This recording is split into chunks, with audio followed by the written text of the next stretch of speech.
पछताना पड़ता है। क्यों कि बिना विचारे जो करे सो पाछे पछताए।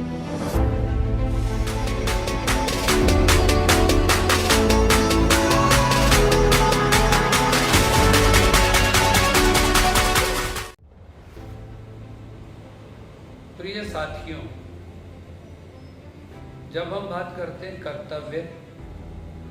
कर्तव्य पालन, कर्तव्यनिष्ठ होने की, तो सफलता कर्तव्य पालन में, कर्तव्य निर्वाह में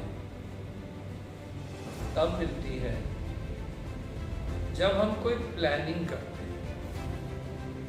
और प्लानिंग हम कब करते हैं? जब हमारे पास कुछ कल्पनाएं, कुछ विचार, कुछ स्वप्न और कुछ लक्ष्य होते हैं। यद्यपि ये कहा जाता है कि परिश्रम सफलता की कुंजी होती है, लेकिन बिना सोचे, बिना विचारे जो कोई कुछ कर बैठता है, कर लेता है, करता जाता है, उसे पछताना पड़ता है। क्यों कि बिना विचारे जो करे सो पाछे पछताए। अर्थात पीछे पछताना क्यों होता है? कि जब ईश्वर ने हमें बुद्धि दी है, विवेक दिया है, हमें समझ दी है, सूझ दी है, धैर्य दिया है, तो पहले हम कम से कम 14 साल से 25 साल तक के लक्ष्य को 13 साल से निर्धारित करें। यदि हम वो प्लानिंग कर पाने में सक्षम और संभव ना हो, तो हमें अपने माता पिता, अपने गुरुजनों और वरिष्ठ नागरिकों जैसे दादा दादी, नाना नानी से जानने की कोशिश करनी चाहिए कि उन्होंने हमें 13 साल में कहाँ, कैसा और क्यों पाया है। हम आस्था और विश्वास के साथ, श्रद्धा और प्रयास के साथ उस ओर बढ़ें। इसे कहते हैं सोचना, इसे कहते हैं विचार करना, इसे कहते हैं योजनाबद्ध कार्य करना। और इस आधार पर आप मान लीजिए कि हर घर में रात को ये सुबह निश्चित किया जाता है कि सुबह से क्या बना। इसी तरह से सुबह जब उठते हैं तो हम प्लान करते हैं रात तक हमें क्या करना है।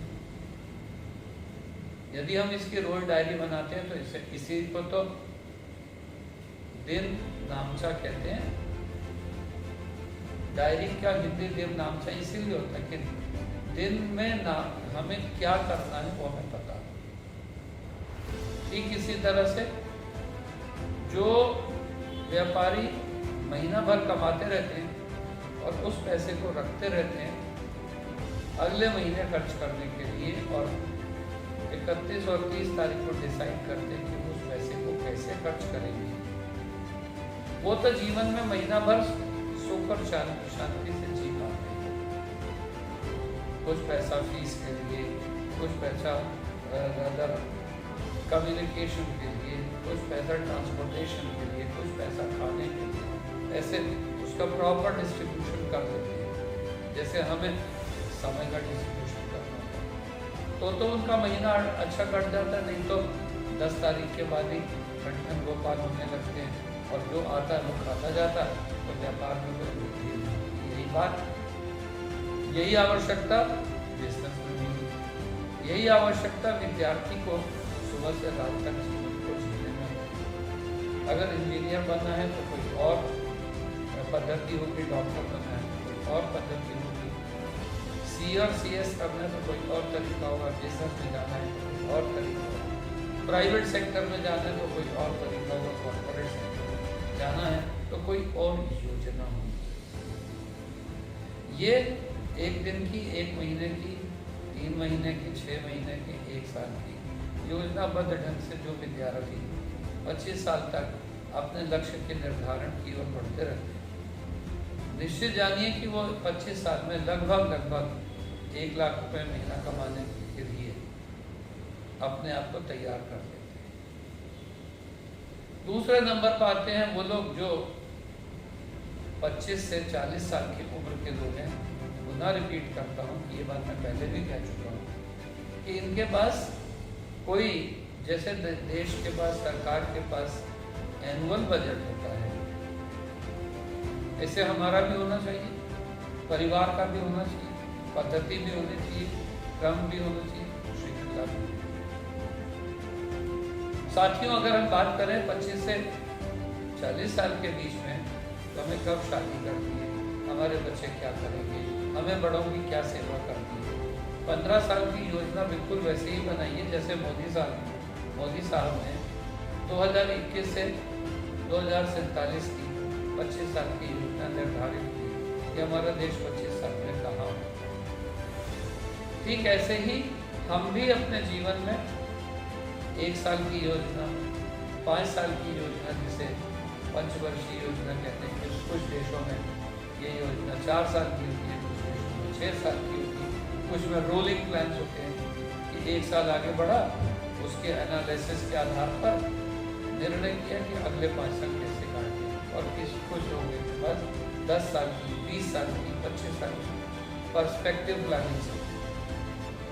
तो जो लोग योजनाबद्ध ढंग से कार्य प्रणाली में अपने आप को डालते हैं, वही लोग जीवन में सुखी और शांत होते हैं। ऐसे में मैं अपने आप को पाता हूँ कि आज 73 वर्ष की आयु में मुझे कोई दुख, कोई कष्ट, कोई परेशानी इसलिए नहीं है कि मैंने स्वावलंबन के लिए 18 साल में यही रोजमेरी एस्टैब्लिश किया था, और 71 में उसको रोजमेरी नाम दिया था, 75 में इसके लिए उच्च स्तर पर काम किया था, तब जाकर के 12 साल बाद 79 में, यानी 68 से 79 पर ये सोचा कि मुझे एक सहयोगी की आवश्यकता है जो इस संस्था के विकास को गति दे सके। दोस्तों, इसी तरह से आज 73 तक आते हुए मैंने 2000 तक आते अकेले व्यक्ति ने 400 से 500 स्टूडेंट, 10 स्टूडेंट, 15 स्टूडेंट एक क्लास में लेकर सुबह 5 से रात को 11 बजे तक कार्य किया। प्राय लोग कहते हैं जो मजे नौकरी में, जो मजे व्यापार में है, मुझे लगता है कि इससे अच्छा कोई व्यवसाय नहीं हो सकता जो मैंने चुना, अर्थात जिंदगी भर सीखते रहने। और अंतिम लक्ष्य प्राप्त कर लिया 2004 में, जब मैं कोई संपत्ति अपने परिवार के अन्य सदस्यों के नाम भी परचेज कर सका, जबकि मैंने पहली संपत्ति 1979 में बाई की थी। तब निर्णय किया था कि अब मैं स्वावलंबन में जीऊंगा, अपने माता पिता के संरक्षण में उन्हें जीविकोपार्जन की लक्ष्य से हटाकर एक ऐसा जीवन जीने की व्यवस्था दूंगा जिसमें जो वृद्धा आश्रम में, जो संन्यास आश्रम में किया जा सकता है, वो उसको एंजॉय कर सकते। ठीक इसी तरह से हमारे देश ने 1947 में जब आज़ादी की, यदि आप नेहरू जी के भाषण को सुने 70 और 49, 51 के, और उसके बाद उसी रिपीटिशन को गरीबी हटाओ, इनकी इंदिरा जी के और राजीव जी के भाषणों को सुनो, हटाओ लेकिन कैसे हटाओ। तो जब तक हम सबका विश्वास प्राप्त नहीं करेंगे, सभी लोग मिलकर प्रयत्न और प्रयास नहीं करेंगे, तो आज जहाँ पर हम पहुँच चुके हैं, इससे बहुत आगे अगर हमें पहुँचना है और अपनी आने वाली जनरेशन यानी युवा पीढ़ी को जो अभी 25 साल से नीचे है उसको हंसते खेलते देखना है, तो हमें योजनाबद्ध कार्यक्रम बनाने हैं।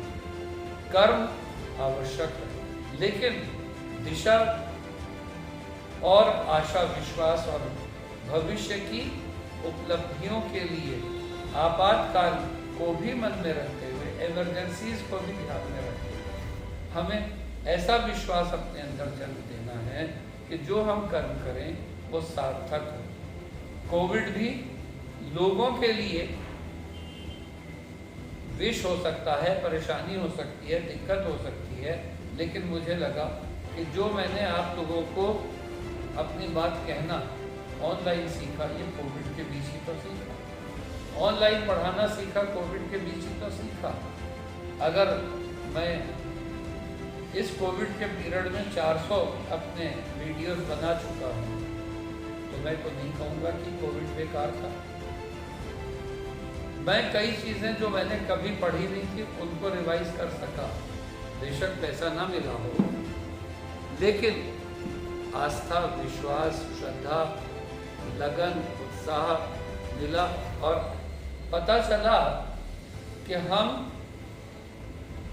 शीतकालीन समय में भी, जब विंटर्स होती हैं, जब नमी होती है, तब भी हम बुझते दीपक नहीं हैं, तब भी लो होती है और हम अपने को और अपने साथियों को उत्साहित करते रहे और आगे बढ़ते।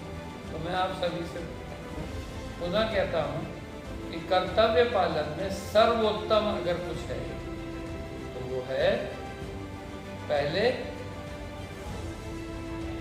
24 घंटे की योजना, और पुनः 1 सप्ताह की योजना, फिर 15 दिन की योजना, फिर 1 महीने की, फिर 1 पखवाड़े की, फिर त्रैमासिक, फिर छमाही, फिर वार्षिक योजनाएं बनाते हुए पंचवर्षीय योजना बनाना, और उसमें भी हर साल, हर वर्ष पिछले वर्ष की उपलब्धियों को देखते हुए, पिछले वर्ष में हुई गलतियों को देखते हुए अगले 5 वर्ष के लिए प्रयत्न और प्रयास कम से कम 25 साल के लिए तैयार करना, क्योंकि हमारे यहाँ ब्रह्मचर्य, गृहस्थ, वानप्रस्थ और संन्यास 4 आश्रम से 100 वर्ष में हमारी जिंदगी को आकार दिया, और आज भारत 73 वर्ष तक की औसत आयु तक पहुंच चुका है। और यदि हम योजनाबद्ध ढंग से कार्य करें तो फिर से हम सभी लोग 100 वर्ष की आयु प्राप्त करने लगे। इसलिए आवश्यकता है योजना की, ऐसी योजना की जो आशावादी हो, ऐसी योजना की जो भविष्य में उपलब्धियां दे, ऐसी योजना की जो भविष्य में संतुष्टि दे। इसके लिए तीनों आवश्यकताएं हैं कि हम बिल गेट्स से ज़्यादा संपन्न हों, हम किसी पद के बिना मदर टेरेसा से ज़्यादा लोकप्रिय हों, हम राजा जनक से ज़्यादा संतुष्ट हों जो आज हमने इस समय कार्य किया। That is all for today. Thank you.